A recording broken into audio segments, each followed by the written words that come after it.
देवेंद्र, एक बार फिर से क्या ये विरोधियों की बौखलाहट की वजह बन सकता है? क्योंकि जब से G20 समिट का आयोजन हो रहा है, उसकी तैयारी हो रही है, दिल्ली चमक रही है, तब से एक धड़ा इस देश में वो भी है जो ये नैरेटिव सेट करने की कोशिश कर रहा था कि आप कितना भी बड़ा, कितना भी भव्य आयोजन कर लीजिए, आप इससे कुछ निकाल नहीं पाएंगे, आप ज्वाइंट डिक्लेरेशन नहीं लेकर आ पाएंगे। तो क्या एक और उपलब्धि जो मोदी के नाम पर जुड़ गई है, सियासत का केंद्र बनेगा फिर से? और बिल्कुल प्राची, इसमें कोई दो राय नहीं है। और ये इस लिहाज से समझने की बहुत हैरानी भरा है कि ऐसे समय में जब अमेरिका और ब्रिटेन जैसे देश ये चाहते थे और बार बार इस बात को कह रहे थे कि भारत एक सफल मेज़बान के तौर पर दिखे और उसमें वो अपना पूरा योगदान दे रहे थे, तब अगर घरेलू राजनीति की वजह से ऐसी चीज़ें हो रही थी तो समझा जा सकता है कि वो कितनी अजीबोगरीब रहीं।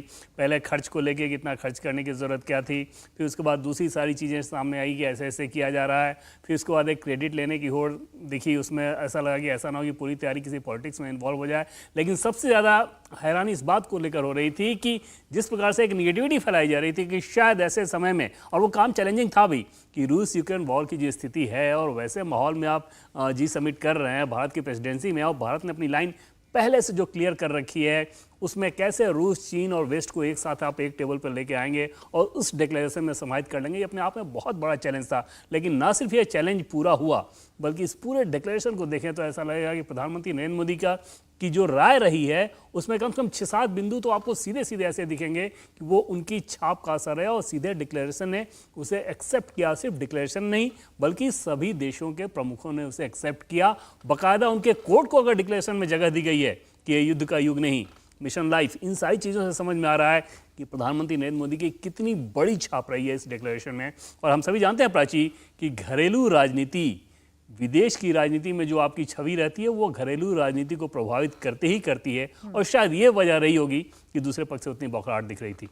बिल्कुल, देखिए, आज सिर्फ डिनर को लेकर अलग अलग राय सामने आ रही है तमाम विपक्षी दलों की, बल्कि इस ज्वाइंट डिक्लेरेशन को लेकर हालांकि अभी कमेंट आना बाकी है, लेकिन इससे पहले जो नैरेटिव था, अब कहीं ना कहीं उस पर तो फुल स्टॉप लगेगा और वो जो राजनीति चल रही थी वो किस तरफ घूमेगी, ये जरूर देखने वाली बात है।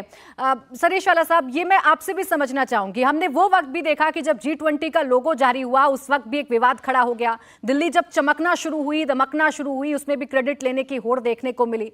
इसके बाद जब विदेशी मेहमान आना शुरू हुए तो इसे इवेंट मैनेजमेंट बता दिया गया। ऐसे में जब ये G20 समिट सक्सेसफुल हो रही है, हमने जो ठाना था वो हम करके दिखा रहे हैं, ये कितना बड़ा जवाब साबित होगा सरकार की तरफ से अपने ही देश के लोगों के लिए जो मुखालफत कर रहे थे या जो सवाल खड़े कर रहे थे? ये देखिए, ये जो आउटकम हुआ है यही जवाब है। और मोदी साहब मुझे याद आता है, तब हम जब उनके साथ गुजरात के मामले में लड़ रहे थे और एक बात हमने कहा कि आप माफ़ी क्यों नहीं मांगते।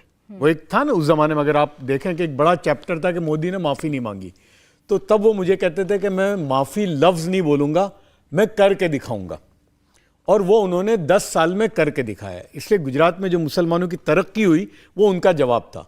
तो यहाँ भी अब आप देखिए ना, शुरू में जैसा आपने कहा कि लोगों को लेके प्रॉब्लम था, लोगों, फिर उसके बाद खर्च कि यार इतना खर्च क्यों, फिर उसके बाद कि भाई अब देखो रूस और चाइना नहीं आ रहे हैं, ये नाकामी, ये चला, फिर ये चला कि अब जॉइंट डिक्लेरेशन नहीं होगा, फिर यानी ये चलती रही। लेकिन आप देखिए कि जॉइंट डिक्लेरेशन जो है अभी, ये एक्चुअली मोदी साहब का स्टैंप है। ये जो डिक्लेरेशन है ये वो है जो ये हमेशा से कहते आए, यानी उससे पहले यही बात वो कहते थे, वो दूसरे प्लेटफॉर्म पर, यूनाइटेड नेशन के प्लेटफॉर्म पर भी ऑलमोस्ट यही बातें उन्होंने कही।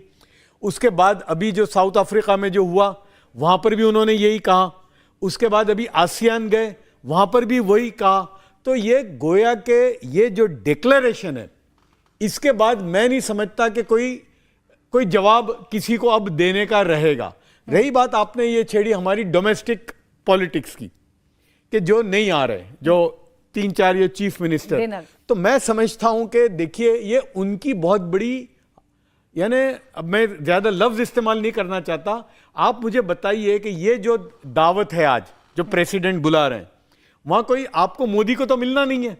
ये आप बहुत बड़ी अपॉर्चुनिटी गंवा रहे हैं, इसलिए कि वहां आप दुनिया के 30 सरबराहों को मिलने का आपके लिए मौका था। दुनिया के बेहतरीन लोग, इंडस्ट्रियलिस्ट, वर्ल्ड बैंक के चीफ, यूएन के चीफ, यानी आपको वहां मोदी साहब को तो मिलना ही नहीं था। आप इन लोगों को मिलने का मौका छोड़ रहे हैं। इसलिए कि आप एक स्टेट चला रहे हैं, आपको स्टेट में इन्वेस्टमेंट की जरूरत है और इन्वेस्टमेंट यही लोग करते हैं। तो आपने गोया के ना आकर एक बहुत बड़ा मौका अपने स्टेट को एक मकाम पर ले जाने का छोड़ा है। तो ये इनका नुकसान है और मैं समझता हूं कि यहां पर खड़गे साहब को इनवाइट किया या नहीं किया, इसको छोड़कर ये लीडरशिप को ये कहना था इनके लोगों को कि वो सब छोड़िए, आप वहां जाइए। अब आप देखिए इसमें समझदारी या अक्लमंदी या सियासत। ममता बनर्जी, उनको भी तो प्रॉब्लम है मोदी साहब से, लेकिन वो आ रही हैं। नीतीश कुमार साहब को भी वही प्रॉब्लम है, वो आ रहे हैं। केजरीवाल, भगवत सिंह मान, उनको भी तो वही प्रॉब्लम है। लेकिन आपको एक वक्त ऐसा होता है कि जहां पर सियासत को छोड़कर अपने मफाद को देखना होता है। तो यहां इन्होंने सियासत को अपने मफाद के अंदर भी घोल-मिल कर दिया। तो मैं समझता हूं कि नहीं आना इन लोगों का, ये इनका बहुत बड़ा नुकसान है। छोटी सी बात त्रिपाठी जी ऐड करें, फिर मैं ओमजू उपाध्याय जी आपके पास आ रही हूं। देखिए, ये बड़ा विचित्र बहाना है। ममता बनर्जी, भगवंत सिंह मान, नीतीश कुमार, इन सबके जहाज को उतरने की अनुमति मिल गई, ये सब विपक्ष में है और बाकी इन तीनों को नहीं मिली। ये बहाना इटसेल्फ में इतना लचर है कि चल भी नहीं पाएगा और दुनिया देखेगी कि इन चीफ मिनिस्टर्स ने एक सेल्फ गोल कर दिया है। इंडिया टीवी हर वक्त हर जगह डाउनलोड करने के लिए सर्च करें India TV news Google play store या ऐप स्टोर पर।